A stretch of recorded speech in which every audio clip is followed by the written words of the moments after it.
Welcome back, everyone. This is Liz Faircloth. And I am Andressa Gadelli. We are the hosts of the InvestHER Podcast. So many of us are juggling work, personal life, kids, our investing business, and the list goes on, that quite honestly, you're not evaluating and really getting quiet with what's happening up here in your mind. And what we found is that now more than ever, we need to evaluate. We need to know what's happening in our mind so we can get the healthiest mindset so we can build wealth on our own terms. And that's what we're talking about today. Is they're not secrets, Andressa, but they're strategies so we can move towards wealth and with the most ease and in the clearest way. So that's what we're going to be talking about today.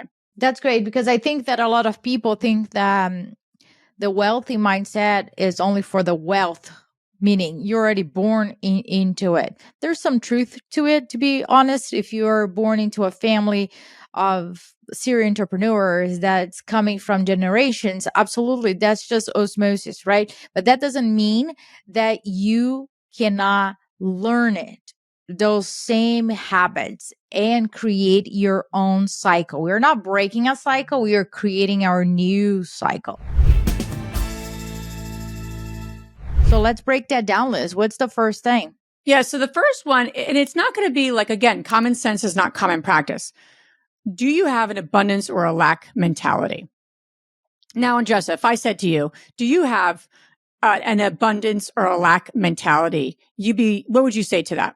With or without my ego involved? Ooh, that's deep. That's deep. I didn't know if you were going to say that.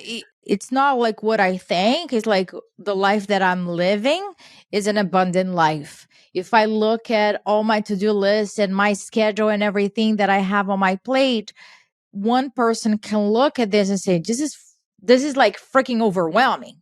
And somebody else is like, wow, this is very abundant, right? So I believe I live an abundant life. That does not mean that I don't have scarcity mentality in certain areas as I'm growing and evolving as a human being. Yeah. And that's exactly, did you read my show notes? That's exactly what I want. That's what I wanted to say, everyone, because, for those listening, right, having an abundant mentality and versus lack, you're like, yeah, heard that, been there. That's just, common knowledge. But here's the deal. When it really comes down to it is how much time are you spending in the abundance versus the lack? And no one has 100% of only abundant thoughts. I don't know about you. Take anyone successful, very successful in all areas of their life.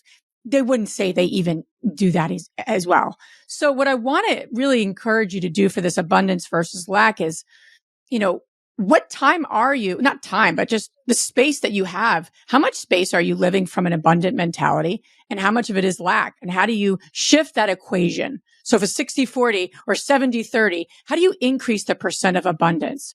For me, I'm like, I have an abundant mentality, and I was on a date with my husband recently and he totally called me out. What did you do? I was talking about the backyard where we're talking about how we've been talking about this forever. We want to redo the pavers in our backyard. And he's like, Liz, every time I bring up the pavers conversation, you change the subject. He's like, do you not want to spend the money? I'm like, no, I don't.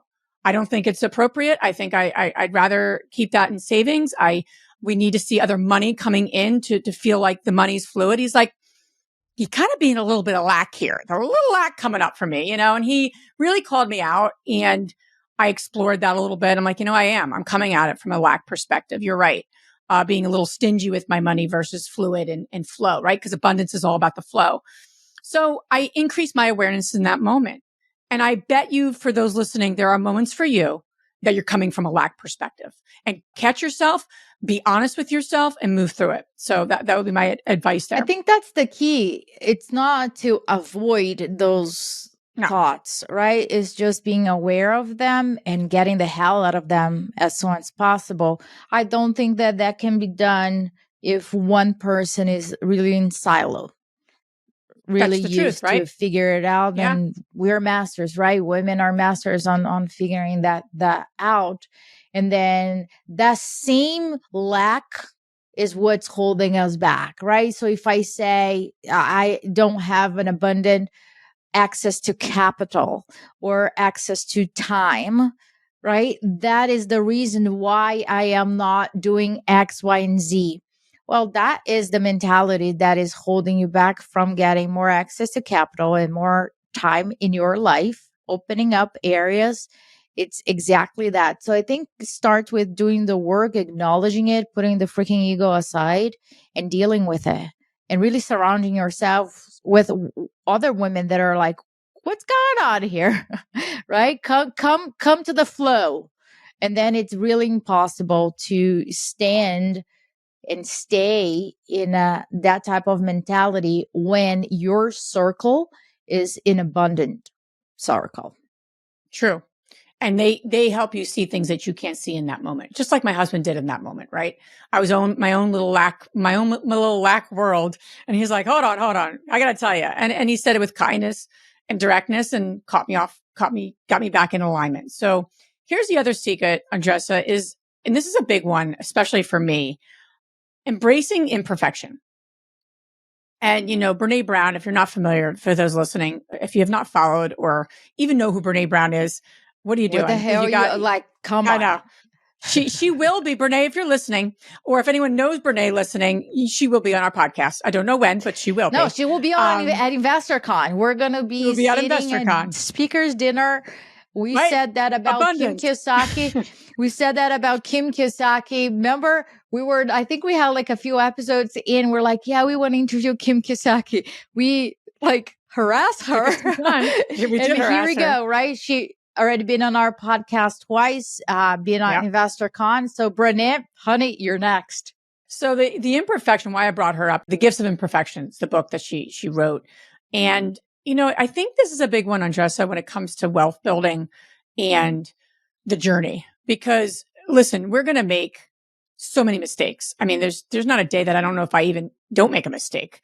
As a parent, as a mother, as a business owner, as a friend, literally, it's all you can focus on, and that will kill you. Focusing on your imperfections will literally not kill you, literally, but it will kill you figuratively. It will kill your spirit. It will kill your energy, and it will make you not want to take any risks. And that is not a wealth building strategy. I know that much, being at this game for 20 years. So what I would say is embrace your imperfections, embrace your mistakes. And the best way to do that, and we saw this on one of our Strive calls, right? Andressa, remember where one of our members got an appraisal back. And instead of just looking at it as the appraisal, she attached her worth to that appraisal, right? So the appraisal and her were one and the same. And so that's the biggest thing that you can do to detach. You aren't your mistakes. You aren't your imperfections. You're whole and complete. You're perfection by itself. Whether you believe that or not, that is the truth. And I think as we look at our business decisions and really look at our choices, right? We cannot attach the business results and our results in our life to who we are. Two different things. I think it's unreasonable for a lot of investors / entrepreneurs to believe that the journey, it's crystal clear, straight line. It isn't. And we're going to make mistakes. That's just part of the game. It's just part of the game. It's like playing basketball and you want to shoot and get it right every single time. It is just Was that when you lost to me? Is that when you lost to me? Remember when you lost to me? Oh my gosh. If I could curse right now, I would. She threw me on the ground to win the freaking basketball thing. It traumatized me. But going back to my point about the analogy of the basketball, think about it. We are in the game of entrepreneurship. So failing and making a mistake is just part of the game. And I think we beat ourselves up so much for making a mistake. Just get it out of the way. But one thing that I would say is my ultimate goal is to do not make the same mistake over and over again.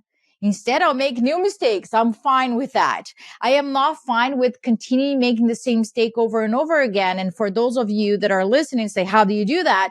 Liz and I process. If it is a project, if it is a person that we had to let go, if it is an event that we ran, online virtual meeting that we had, we dissect it. We process it to the point that we really know what worked and what did not work. And we sick that. We seek exactly what worked and what didn't work. So what didn't work, we don't need to do it again. And what worked, we duplicate that. If you're going through the motion and not processing what the mistakes are, the lessons that you learn, you're going to make them again. And then you're going to be pissed at yourself that you made them again. You should be pissed at yourself that you made that again, if that's happening. Because you need to be, my mentor said that, you need to be pissed enough to change. If you're not changing, it's because it's not hard enough on you yet. If you're sick and tired, now it's great. We have arrived. Now it's time to change. One of the favorite things we like to talk about when we're masterminding with women, right? Right. So the third one, I love that, Andressa. And keep working on your basketball skills. But anyway, the third one is trusting. I'm just being a pain in the ass today. But the third one is trusting yourself. And this is a really important one. I was really thinking about wealth building, but in a really deep way here. And trusting yourself, I think, is probably one of the keys to the kingdom. It really is, especially women. And I really firmly, I don't know if I always felt this way, Andressa, but I firmly believe women's wealth increases when they trust themselves. I'm not saying that you're going to make the right decisions all the time. I don't even mean that at all. I mean, though, you're trusting yourself enough to make a decision and know that whatever happens, you can get yourself out of it and figure it out. I honestly believe there's nothing that I can get myself into and not figure out how to get out of it. Not just with my own brain, but with the people around me. I feel that confident. So as I say, okay, I want to buy a business. I want to do something different that I've ever done. And usually I'm more cautious in new areas. I'm like, there's nothing that I can do or get into, even though I've made past mistakes in businesses. There's nothing I can do at this point in my life. I'm a different person and I trust myself more. I do. I'm at a point where I trust myself greatly. Not that I'm perfect, but right, we're going to get out of something if we get ourselves into a sticky situation. I think that gives a lot of confidence, right? You're like, I don't actually need to have all the knowledge nor the experience, but I know for sure. And I know because we have been through it, right? We're like, what's the worst case scenario over here? Like, yeah, we can make it out. If that ever happened, we can get out of it, no problem, with not even knowing it, if that will ever happen or not. We just start because we surround ourselves with folks that have supported us. There's no freaking way. I don't think there's something that I'm like so scared or afraid to do it. And because the lack of whatever that is, I'm not going to do it. I don't have that. And I think that that's what I want for more women, to feel that they have a community behind them, that they can fly, they can jump, and then we are their net.